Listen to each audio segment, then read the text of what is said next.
자기 주변에 있는 사람들을 한번 살펴보십시오.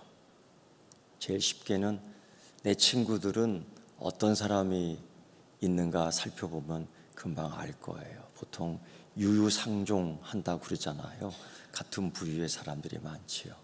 그래서 저도 한번 이렇게 생각해 보니 내 친구들은 누구 있을까 한번 봤습니다.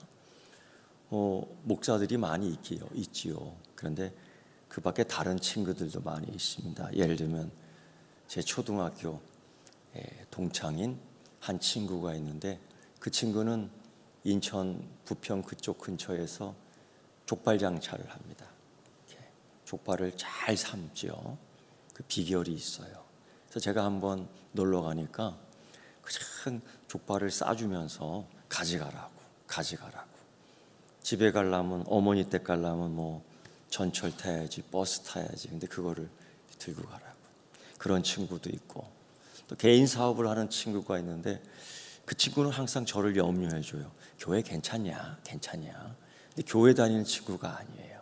가끔 제가 예수 믿자고 전도를 하는데 아직은 잘 안 믿죠. 그런 친구들이 있습니다. 여러분 한번 생각해 보십시오. 사회적으로 인간관계의 네트워크가 여러분은 어떻게 되어 있습니까? 오늘 읽은 이 마가복음에 있어서 이 마태는 레이라는 이름을 또 가진 친구입니다. 그리고 직업은 세리인데 이 사람의 기록을 보면은 마태복음에서는 마태라고 나오는데 그 제자들의 이름이 이렇게 나와 있는 가운데에 순번을 정해보니 8번째에 이 사람의 이름이 나와 있습니다. 12명의 제자 가운데 나머지 누가복음과 마가복음에 보면은 이 사람은 7번째에 이름이 기록되어 있습니다. 그래서 학자들이 연구하기를 이 7번째, 8번째 차이가 무엇일까 많은 생각을 했지만 아직까지도 그 차이를 분명하게 이렇게 밝혀내지는 못했습니다. 그런데 이 사람이 세리란 말입니다. 근데 이 사람의 이름이 레이라는 이름도 있고 마태라는 이름도 있습니다. 이 세리는 어떤 사람일까? 우리가 대부분 잘 알고 있을 것 같은데 이 세리의 직분을 보면은 역할이 다 다른데요. 탈무드에 의하면은 이 세리는 두 종류의 세리가 나옵니다. 하나는 그저 물품을 보고 과일이나 고기나 다른 것들을 보고 세금을 매기는 사람이 있는가 하면은 또 하나의 세리는 관리로서 사람들을 정지시키고 행상들을 정지시키고 그 물품을 갑작스럽게 조사를 하는 거예요. 굉장히 권력이 있지요. 포대자루 같은 거는 쇠꼬챙이로 팍 쑤셔봐서 다른 것들이 있는지 없는지를 검사하는 경찰의 권력도 있는 거예요. 그러니까 이 사람한테 함부로 할 수가 없는 거예요. 바로 그 사람이 마테오 레이라는 거예요. 이 사람이 어디서 근무를 했냐면 가버나움 지역 그 근처에서 근무를 했습니다. 다메섹 그 꼭대기에서 예루살렘으로 오는 그 길의 모든 행상의 길들을 이 사람이 다 검열을 해요. 권세가 대단합니다. 아마 이렇게 쥐어주는 사람도 있을 거예요. 이 사람이 세금을 매기는데 크게는 12%까지 세금을 매깁니다. 무시할 수 없는 사람입니다. 그런데 이 가버나움 근처에서 이 업무를 보고 있을 때에 예수님 또한 갈릴리 바다 이 근처 가버나움에서 활동을 했습니다. 이 관리 세리는 사실 이 행상이 오고 가는 모든 정보를 다 알고 있죠. 또 그 동네에서 어떤 일들이 어떤 사건이 있는지 모든 정보를 속속히 알고 있죠. 왜? 세금을 정확하게 매겨야 되니까. 그리고 꼼꼼하게 기록하는 거죠. 오늘의 생산량과 작년의 생산량을 점검해서 데이터를 갖고 있지요. 이게 세리 관리 레이가 하는 일이고 그의 능력이기도 합니다. 그런 가운데 모든 정보를 갖고 있는데 예수님의 행적의 모든 정보들을 받게 되는 거예요. 가버나움에서 한 번은 중풍병자가 이 예수님에 의해서 치료가 된 겁니다. 예수님이 그런 말을 했다는 소식을 듣는데 내 죄가 사하여졌다. 이게 얼마나 놀라운 소리인지 몰라요. 너무나 놀라기 때문에 사실 바리새인 같은 경우는, 서기관 같은 경우는 계속 예수님에게 반문했죠. 네가 뭔데 죄를 용서하느냐 이거죠. 그 바리새인들 그렇잖아요. 너 누군데 이렇게 죄를 용서하냐? 네 권세가 어디에서부터 왔느냐? 계속 이렇게 물었어요. 예수님 절대 순순히 대답해 주지 않았습니다. 이런 소식. 한 번은 나다니다가 이 관리 레이가, 마태가, 이 세리가 그 갈릴리 앞바다에서 그물질하는 베드로를 만나지 않겠어요? 그들의 고기가 얼마나 있는지 한번 세어보는 겁니다. 세금을 매겨주지요. 가버나움에서 이러한 고깃배를 운영하는 베드로나 가버나움에서 이러한 세금 관리를 하는 마태나 여러분 이렇게 만났다는 성경에 나오는 이야기는 아니지만은 얼마든지 만날 수 있는 거죠. 서로가 알고 있는 이야기예요. 이만큼 정보와 이만큼 관계와 이만큼 경험이 다 겹치는 부분입니다. 그것뿐입니까? 예수님의 또 다른 행적들, 베드로의 장모를 고쳤잖아요. 그 이후에 많은 병자들이, 많은 죄인들이 그 예수님에게로 모여드는데 관리인 세리는 여기도 한번 세금을 매길 일이 없을까 정탐하지 않았겠어요? 그런 관계 속에서 이 마태, 이 세리, 이 레위는 예수님의 행적을, 예수님의 말씀을 모든 정보를 다 듣고 있었던 거예요. 그 중에서 가장 충격적인 것은 네 죄가 사하여졌다. 아니 누구길래? 이 마태, 이 레위는 항상 고민이 있었죠. 여러분 생각해 보십시오. 레위라는 이름, 야곱의 12아들 가운데 이 한 사람, 그리고 출애굽 이후에서는 이 레위는 이스라엘 백성을 대표하는 제사장 그룹의 첫째 되는 사람이에요. 이 사람의 이름이 레위예요. 도대체 이 가족은, 이 가문은, 이 아빠는, 이 엄마는 이 레위에게, 이 마태에게 어떤 기대를 갖고 있길래 그 이름을 지어줬을까요? 일값 하라고. 그런데 세리가 되어버린 거예요. 그것도 관리. 얼마나 집안은 충격을 받았고 얼마나 가족들은 충격을 받았을까요? 이스라엘을 열망하고 이스라엘 회복을 열망하는 가운데 너는 레위가 되고 이들의 영적 지도자가 되라고 아마 그 이름을 지어줬을 수도 있었을 겁니다. 그런데 하는 일은 세리가 된 거예요. 얼마나 충격을 받았을까요? 근데 어쩌면 이 마태, 이 레위는 참 똑똑했던 것 같아요. 여러분 기억하십시오. 이 마태가, 이 레위가 신약성경 제일 첫 번째 되는 마태복음을 기록한 사람이에요. 마태복음이 그냥 마태복음입니까? 아브라함과 또 그의 조상 후손 다 정리해서 14대까지 정리하여 쫙 정리한, 예수님의 족보를 정리한 사람이에요. 이거 웬만큼 정리해갖고는, 웬만큼 꼼꼼해갖고는 이렇게 할 수 없어요. 근데 마태, 세리, 레위가 이것을 한 거예요. 이게 똑똑한 거예요.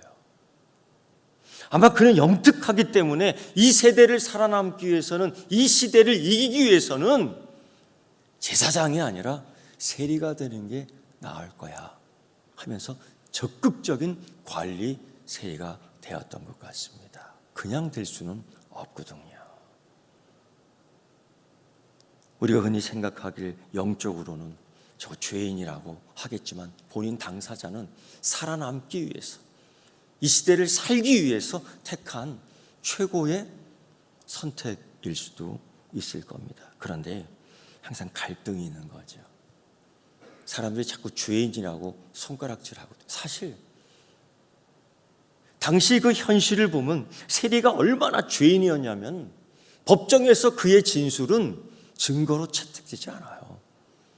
사람이 아니에요. 죄인입니다. 사람의 증거를 채택해 주잖아요, 법정에서. 그런데 사람 취급을 안 하는 거예요. 이 정도로 죄인이고 이 정도로 멸시를 당한 거예요.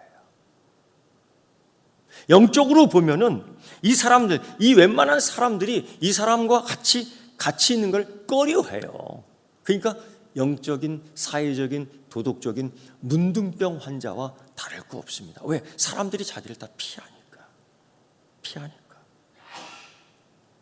이게 마태, 레위,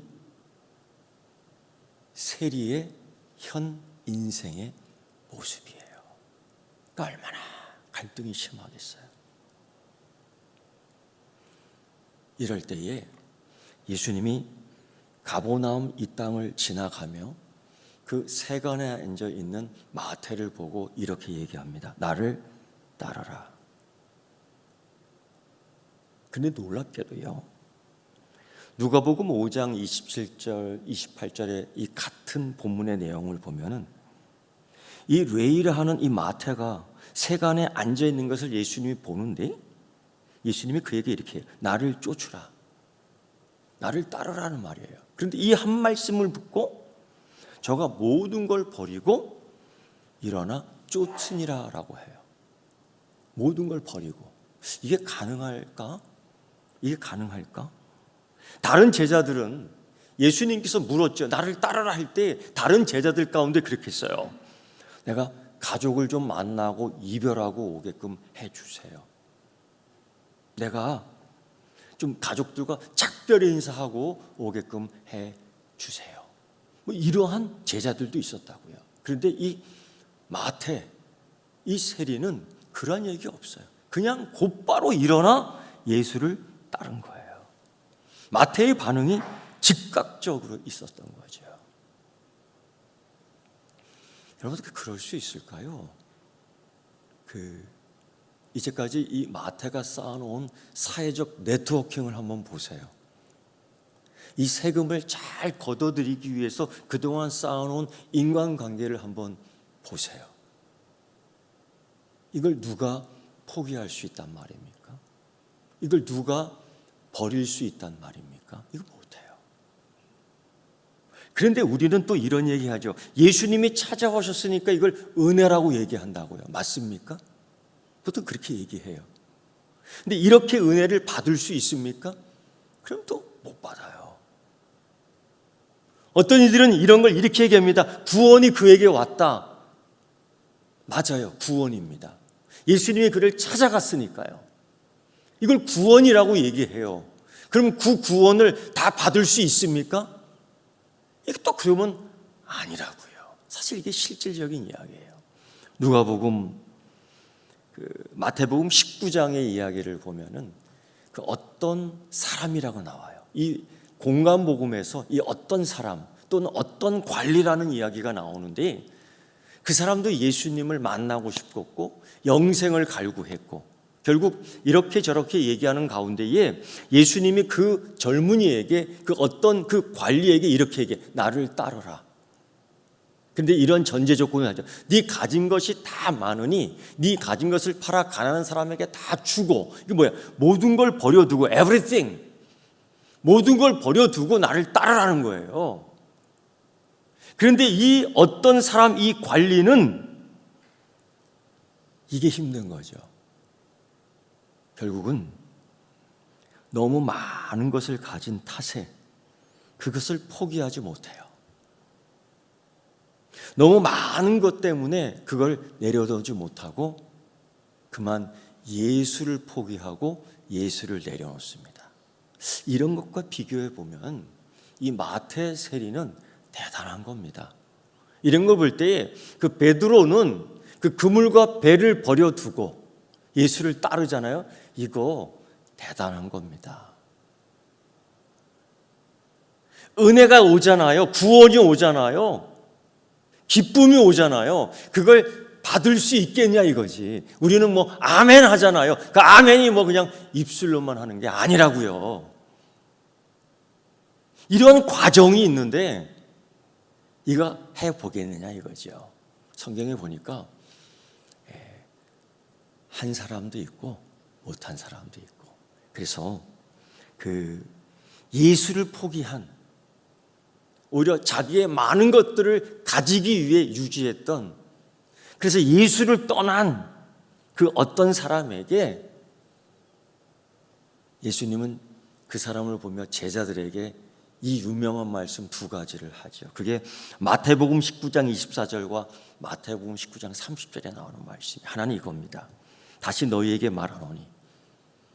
예수님이 많은 말씀을 했어요. 그게 바로 이 말. 낙타가 바늘기로 들어가는 것이 부자가 하나님 나라에 들어가는 것보다 쉬우니라. 누굴 보고? 그 사람을 보고. 그러니까 그 사람은 천국에 들어가지 못한 거예요. 주님이 그 자리, 그 시간에, 그 공간에서 즉각적으로 심판을 선언한 겁니다. 이게 무서운 사건이에요. 이거로 끝나지 않고 19장 30절에서 또 이렇게 얘기해요. 그러나 너희 중에 먼저 된 자가 나중되고 나중된 자로서 먼저 된 자가 많으니라. 아니, 비밀스러운 이야기를 해줍니다. 이 두 사건. 그러니까 마태가 모든 걸 버려두고 예수를 즉각적으로 따른 이 사건, 대단한 겁니다. 이게 연습하지 않으면 안 돼요.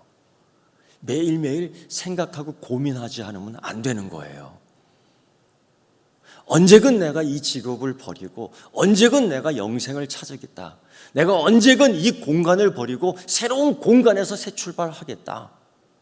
이 가버나움에서 예수의 소망을 듣고 가버나움에서 예수의 기쁨을 보고 가버나움에서 예수의 그리스도됨을 보고 이 마태 세리는 항상 이 영적인 고민을 했던 거예요. 이 고민 없이 그냥 좋은 게 좋은 거지 뭐. 그냥 성경책 찬송가 툴툴 털고 주일에 한 번씩 나오는 거로 만족해서는, 이거 은혜가 갑작스럽게 올 때, 구원이 갑작스럽게 올 때에 이게 뒤따라가기가 쉽지 않은 거예요. 여러분 항상 준비해 두고 있어야 되는 거죠. 예수님은 사실 마태와 처음으로 대면한 거죠. 이때가.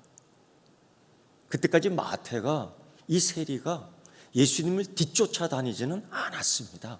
그저 지나가시다가 나를 따르라. 공교롭게도 이 마태 세리는 즉각적으로 모든 걸 버려두고 제자의 행렬에 같이 들어서게 되는 거예요. 다 됐다고 생각하세요? 예수 믿으면 다 됐다고 생각하세요? 예수 믿으면 뭐 기쁨만 있다고 생각하세요? 예수 믿으면 뭐 그냥 감격만 있다고 생각하세요? 어때요? 아니죠. 예수 믿어도 힘들지요. 예수 믿어도 슬픈 일이 있지요.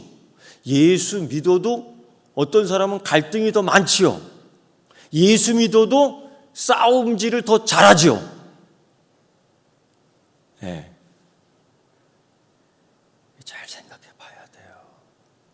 제일 먼저 이 마태가 제자의 무리 속에 올 때 제일 먼저 갈등을 유발한 장소가 제자의 공간이었습니다.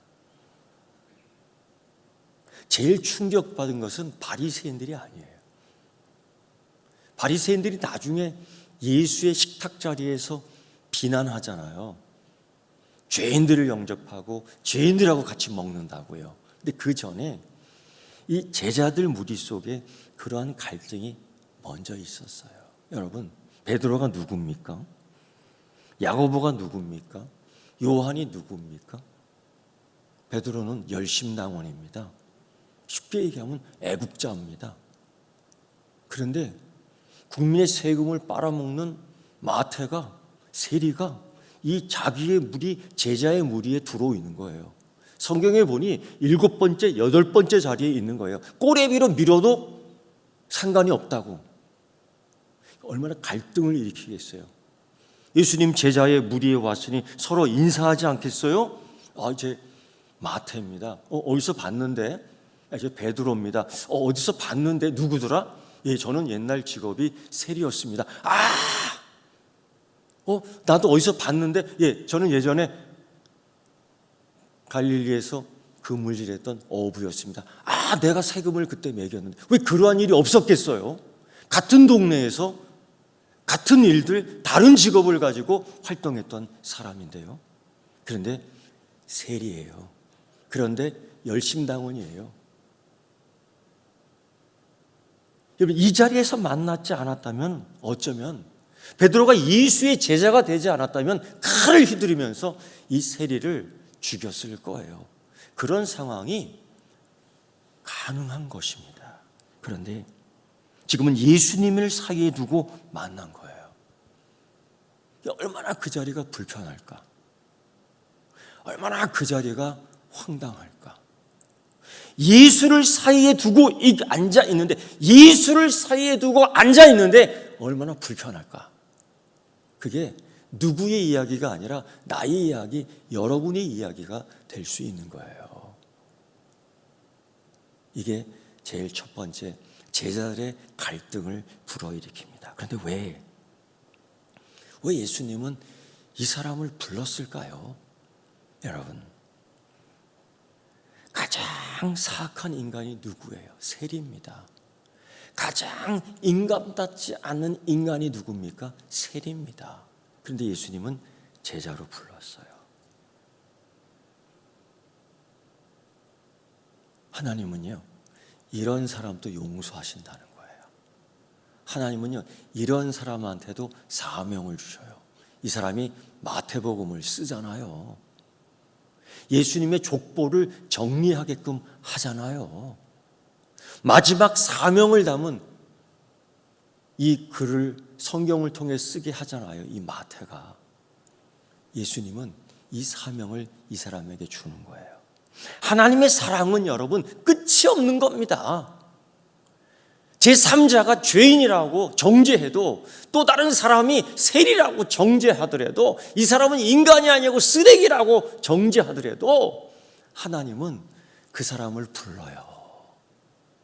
성경에는 숱하게 이런 이야기가 나와 있습니다. 그 중에 한 사람이 여러분인 줄 믿습니다. 이거 감사해야 되고 감격해야 되는 거예요. 그러면서도 아직까지 이 목을 쥐고 있다면 이거 놓는 연습을 항상 해야 돼요. 주께서 필요하시면, 주께서 쓰시겠다 하면 이 연습이 항상 있어야 돼요. 예수 그리스도를 만나며 예수 그리스도께 나오면서 예수 그리스도를 예배하면서도 자꾸 손에 쥔 손을 뒤로 하는 습관은 버려야 돼요. 주님 앞에 이 두 손을 이렇게 내미세요. 우리 기도할 때 이렇게 기도하고 찬양할 때 이렇게 기도하잖아. 이렇게 찬양하잖아요. 그치요? 이 연습이에요. 이렇게 안 하잖아. 피세요. 내려놓으세요. 그냥 떨어뜨리세요. 하나님이 이 손을 잡아주실 거예요. 이 손보다는 이 손이 더 나을 것 같아요. 이 돼야 돼요. 사랑의 은혜가 필요한 사람을 알고 주님이 부르시는 거예요. 용서에 대한 갈망, 죄인을 용서하시는 예수님의 목소리를 듣고 그 정보를 들었을 때 나도 죄를 용서받을 수 있을까? 나도 회복될 수 있을까? 나도 하나님의 자녀가 될 수 있을까? 나도 아브라함의 자녀로 다시금 회복될 수, 그 자리를 찾을 수 있을까? 예수님의 말씀을 듣고 항상 영적인 갈망과 갈등이 있었던 거죠. 주님이 찾아가신 거예요. 주님이 찾아가신 거예요. 주님이 만나주며 제자로 부르는 이 사건 속에 주님도 아시지요. 왜 갈등이 없겠어요? 왜 혼란이 없겠어요? 왜 싸움이 없겠어요? 왜 다툼이 없겠어요? 이게 여러분 제자의 무리 속에 있었던 일이에요. 이게 교회 안에 얼마든지 이런 일들이, 교회가 평안한 교회가 없어요. 다 싸우지. 이거를 깔끔하게 이 말씀에 의해서 정리해야 됩니다. 두 번째에 황당한 무리가 또 있지요. 바로 바리새인이에요. 우리는 항상 바리새인, 서기관, 율법자들을 자꾸 문제 삼았는데 사실은 제자들이 제일 먼저 문제를 일으킨 거예요. 나중에 예수님을 사이에 두고 식사를 하는 식탁 식탁의 자리를 굉장히 불편하게 만든 이 바리새인들이 하는 얘기는 그거예요. 이 사람이 주인을 영접하고 음식을 같이 먹는다. 이게 죄예요. 이게 비난의 내용이에요. 예수님에게 했던 소리, 제자들에게 했던 조롱이 바로 이거예요. 여러분 생각해 보십시오. 예수님이 함께 있는 이 식탁의 자리가 불편해요. 예수님과 함께하는 이 식탁의 자리가 민망해져요. 이런 경우가 허다한 겁니다. 허다한 겁니다. 이런 때에 이 마태 세리가, 레위 세리가 예수님께 부탁 하나를 합니다. 이제 제가 예수님을 따르는데 이제 마지막 이 길을 걷는데 그래도 내 친구들이 왜 세리 관리를 그만했냐고 자꾸 물어요. 이 정말 땅 팔아서 얻은 직분이거든요. 이거 웬만큼에서 얻은 관리 직분이 아니거든요. 이걸 그만둔다? 어떤 친구는 뭣도 모르고 자꾸 물어봅니다. 어떻게 로마 관리한테 밉보였나? 뇌물을 좀 적게 먹였나? 왜 그래? 홧김에 부부싸움 했어? 이런 얘기를 자꾸 하는 거예요. 이때에 마태는 더 이상 할 말이 없지요. 무슨 얘기를 하겠어요? 그저 입속에서 중얼거릴 뿐이죠. 아니 뭘 몰라도 자꾸. 이 친구들은 맨날 모여서 술 먹고 이 친구들은 맨날 같이 밥 먹으면서 시시콜콜한 이야기 그냥 떠들던 그런 사람들 아니에요. 이런 사람들에게 무슨 영생을 이야기하겠어요? 이런 사람들한테 무슨 구원을 이야기하겠어요? 이런 사람들한테 무슨 은혜를 얘기하겠어요? 뇌물 먹는 사람한테 무슨 감사를 얘기하겠어요? 그냥 권력 얘기하고 돈 얘기하고 명예 얘기하고 은밀한 얘기하고 이게 재미있는 거죠. 근데 이미 마태는 마음을 정했잖아요. 예수님께 말씀하는 거죠.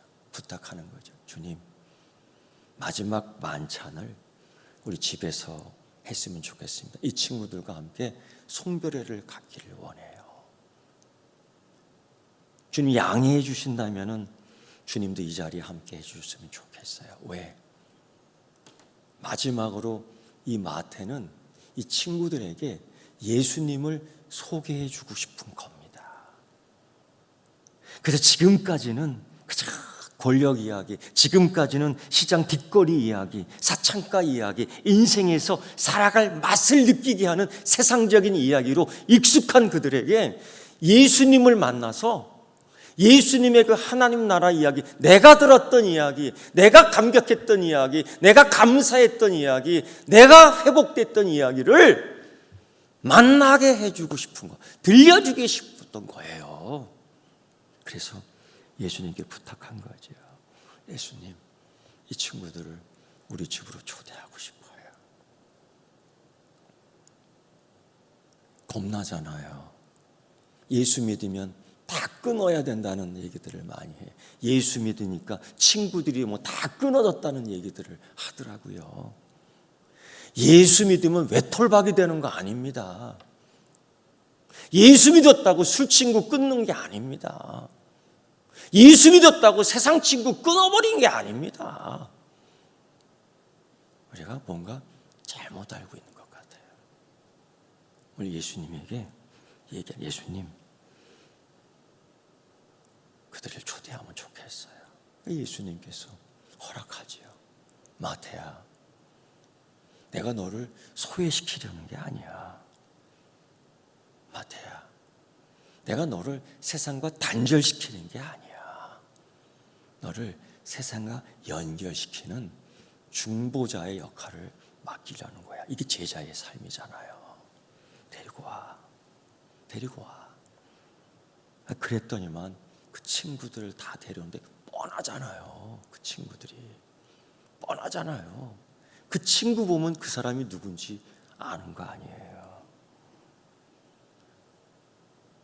여러분 한번 보세요.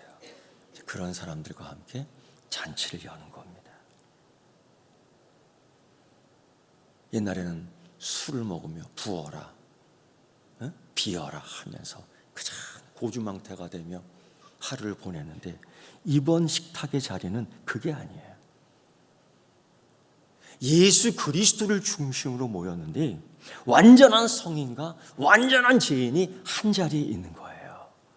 완전한 성인과 완전한 죄인이 한 식탁에 있는 거예요. 완전한 성인과 완전한 죄인이 한 식탁에서 같은 음식을 먹는 거예요. 상상해 보세요. 이게 얼마나 우스운가? 이게 얼마나 멋쩍은가? 이게 얼마나 불편한가? 그럴까요? 예수와 함께 하는 식탁의 자리가 불편한가요? 예수와 함께 같은 음식을 먹는 식탁의 자리가 불편한가요? 그러면 다시 한번 자기 영성을 점검해 봐야 돼요. 완전한 성인과 완전한 죄인이 같은 식탁에서 같은 음식을 먹으며 같은 이야기를 하는데 내용의 주제가 달라요. 지금까지 그들은 모여 이야기할 때, 먹고 즐겁고 즐길 때에 세상의 이야기로, 사창가의 이야기로, 세금을 강탈했던 이야기로, 남의 것을 빼앗아 먹는 이야기로 희희낙낙했다면, 지금은 그들은 하나님 나라 이야기로 귀가 다 쫑긋한 겁니다. 이때에 누가 성인이고 누가 죄인인지 구별되지 않아요. 이때에 누가 죄인이고 누가 성인인지 차별하지 않아요. 이 잔치집에는 구별이 없어. 이 잔치집에는 차별이 없어. 이 교회는 구별되지 않아요. 이 교회는 차별되면 안 되는 거예요. 맞습니까? 맞아요? 오래 믿었다고 교인이고 오래 믿지 못했다고 우리 교회는 아닙니다. 이거 아니에요. 그래서 어떤 이들은 예배 자리가 불편하다고 나간 사람들이 있잖아요. 이게 현실 아닙니까? 이때에 잔치 밖에서 이런 소리가 들렸어요. 죄인을 영접하고 죄인과 같이 밥을 먹는다고. 그런 제자들이 불편했는데 이제 밖에서 들려오는 소리. 그 누구예요? 바리새인들이 그 얘기하는 거예요. 잔치를 감시하는 사람들, 우리의 영성을 감시하는 사탄들, 우리의 경건성을 감시하는, 고발하기 위해서 호시탐탐 감시하는 이 죄인들, 이게 밖에 있었던 거예요. 그들이 그런 얘기를 하는데 여러분, 이 얼마나 난처하겠어요. 이 마태가 이 식탁의 자리를 위협하잖아요. 이 식탁의 자리를 위험한 식탁의 자리로 만들잖아요. 이 바리새인들이 어떻게 하겠어요? 마태는 고민하지 않겠어요? 이 뇌물을 주고 보낼까? 이런 생각하지 않겠어요? 이때 예수님이 이런 얘기하셔요. 이때의 상황에서 건강한 자에게는 의원이 쓸데없고 병든 자에게 쓸데있나니 나는 의인을 부르러 온 것이 아니라 죄인을 부르러 회개시키러 왔노라. 우리가 읽은 이 마가복음에는 회개라는 이 단어가 빠져 있어요. 누가복음에는 죄인을 불러 회개시키러 왔노라가 붙어 있어요. 이런 차이가 좀 있어요. 우리는 어떻습니까? 우리는 어떻습니까? 예수님이 대변해 준 거죠. 어떤 그 성경학자가 재미있는 이야기를 하나 했습니다. 이 마태 세리가 가버나움에서 여리고에 있는 세리장 삭고에게 편지를 보냈을 가능성을 제시했어요. 이게 가능한 이야기라고 생각을 해요. 같은 업종 직종이잖아요. 근데 그 뽕나무 위에서 예수를 갈망하고 예수를 만나기를 원했던 이 삭개오, 여리고에서 그가 왜 그러한 갈망과 예수에 대한 갈증을 가지게 되었을까? 이게 우연이 아니라는 거죠. 특히 마태의 이 특징은 문서를 기록하고 마태의 이 능력은 셈을 굉장히 잘해요. 이 기록하는 습관이 있어요. 그러면서 그 학자는 상상을 동원해서 그렇게 얘기해요. 삭개오에게 예수를 설명했을 것이라는 얘기를 해요. 그럴듯해요. 가만히 보니까 그렇더라고요. 여러분, 삭개오가 예수를 만나 변화된 모습이나 마태가 예수를 만나 변화된 모습이나 거의 일반이에요. 누가복음 19장에 나오는 이 삭개오의 얘기를 보면은 뽕나무에서 예수를 만나 집에 들어가 예수와 함께 하나님 나라 이야기를 접한 다음에 그가 결심하죠. 이렇게 결심해요.